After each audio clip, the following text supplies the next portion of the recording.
शादी को लेकर बहुत सारे लोग परेशान रहते हैं। कुछ लोगों के अलग ओपिनियंस होते हैं, कुछ लोगों के अलग ओपिनियंस होते हैं, लेकिन शारद कहे कि शादी पूरा की पूरा प्रारब्ध का खेल है।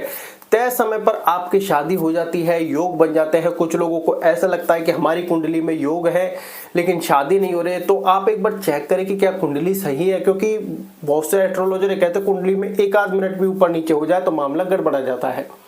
और बहुत से लोगों के साथ ऐसी चीजें हुई हैं, उनको लगता है कि योग है, लेकिन बाद में चलता है कि उनके साथ जो पुराने उनके साथ इंसिडेंट हो रहे हैं, कुछ चीजों को लेकर जब वो कनेक्ट करते हैं पता चलता है कुंडली ही मिसमैच है।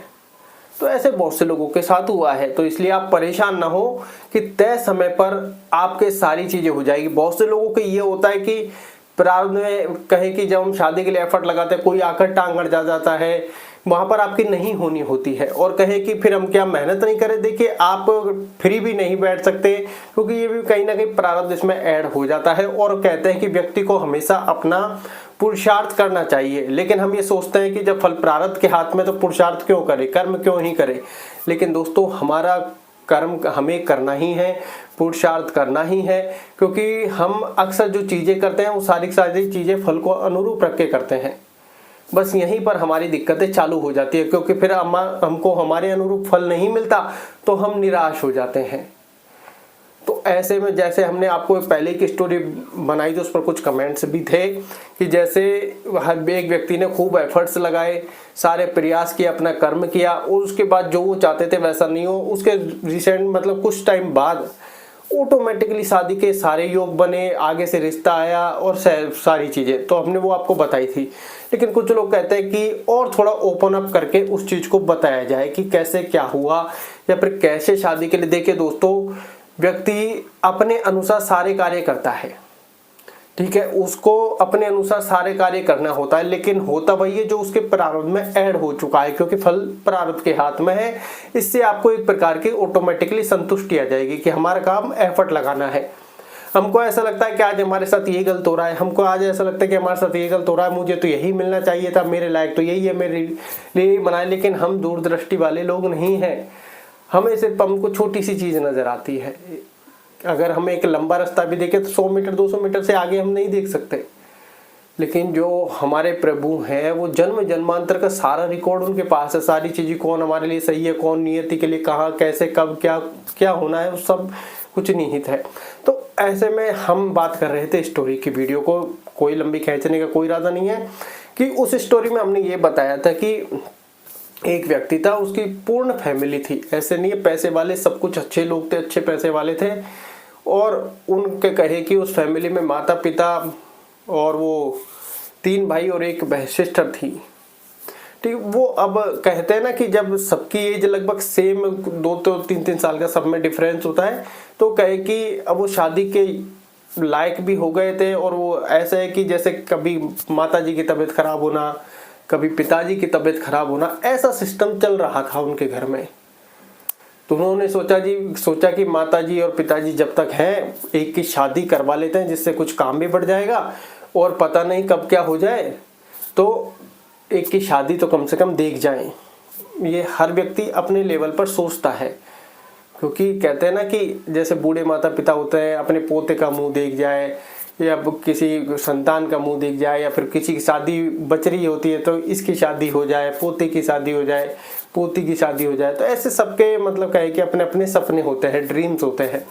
तो ऐसे ही उनके थे कि माताजी पिताजी की तबीयत खराब हो जाती बीच बीच में, बहुत डर लगता है, तो किसी एक की शादी ये देख जाए तो कुछ इनको भी शांति मिल जाए। तो ऐसे में उन्होंने अब अपना एफर्ट लगाने चालू किए। एफर्ट मतलब अपना पुरुषार्थ करना चालू किया, कर्म करना चालू किया।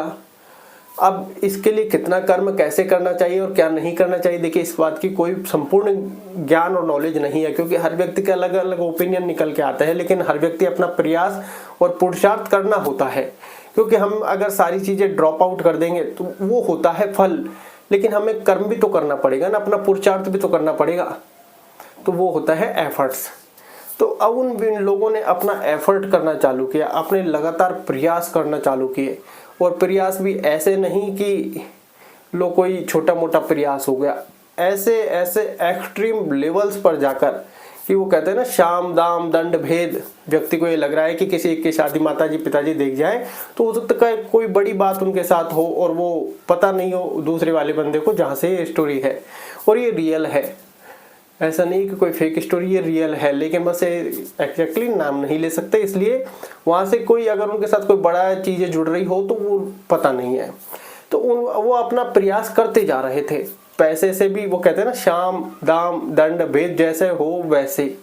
पैसे की कोई कमी नहीं थी, परिवार में कोई दिक्कत नहीं थी, बस वो अपना प्रयास करते जा रहे थे। प्रयास करने के बाद वो और बाद होता ही गया। उनको लगभग 3-4 या फिर कहीं के 6 महीने लगभग हो गए, कोई भी चीज़ उनके हाथ में नहीं आई किसी भी प्रकार से।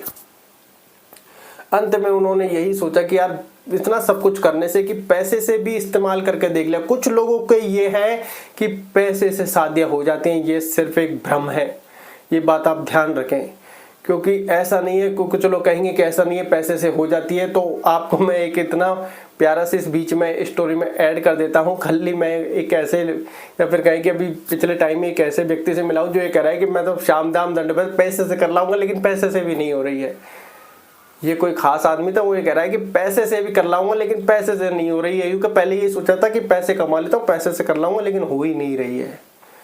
बहुत सारे रीजन से जुड़ जाते हैं, लेकिन जिन व्यक्तियों को लगता है कि पैसे से कर लूंगा और जिनके में योग नहीं है वो करके देख ले क्या हो जाती है। क्या ऐसे बहुत से लोग हैं जिनकी नहीं हो रही है, पैसा अथाह है। तो अब उन लोगों ने जब बहुत सारे एफर्ट्स लगाए, उनका कोई भी प्रयास काम नहीं किया।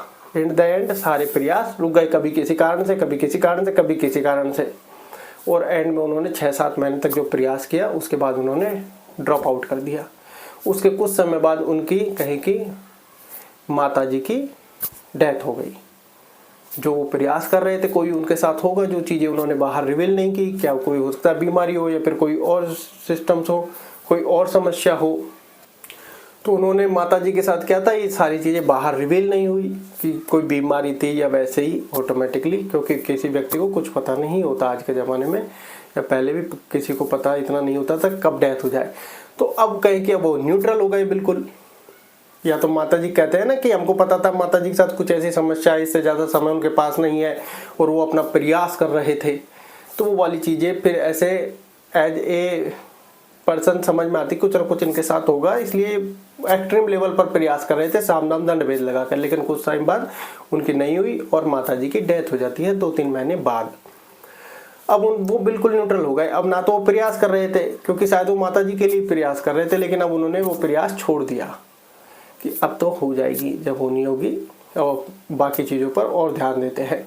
उसके लगभग कहे कि 3-4 महीने बाद, 3-4 महीने बाद रिश्ता आगे से चल कर आता है, आगे से चल कर आता है। सारी चीज़ें जो मिलानी होती है मिलती हैं, सारे जो गुण मिलाने होते हैं मिलते हैं, जो सारी रीति रिवाज रस्में हैं, जो सारी चीज़ें हैं XYZ ऑटोमेटिकली मिल जाती है। उसी महीने लगन का प्रोग्राम हो जाता है, उसी महीने उसी टाइम रुकाई हो जाती है और उसी महीने शादी भी हो जाती है। सारी की सारी चीज़ें उसी महीने में हो गई।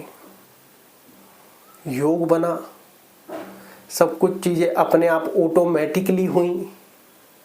अब उन व्यक्तियों को जो पहले कहते हैं कि यार हम इन सब चीज़ों को नहीं मानते थे, और ऐसा नहीं है, ये स्टोरी सामने से मुझे बताई गई है। जैसे कहते हैं ना कहीं पर मिल जाते हैं, कहीं पर मिल जाते हैं और वो कहते हैं कि यार ऐसे ऐसे हमारे साथ हुआ, और उस टाइम हम भी इस फील्ड में नहीं थे। ऐसे बहुत सारी चीज़ें हैं जो हमारी लाइफ में होती है, लेकिन हम कहीं ना कहीं उनको इग्नोर कर देते हैं।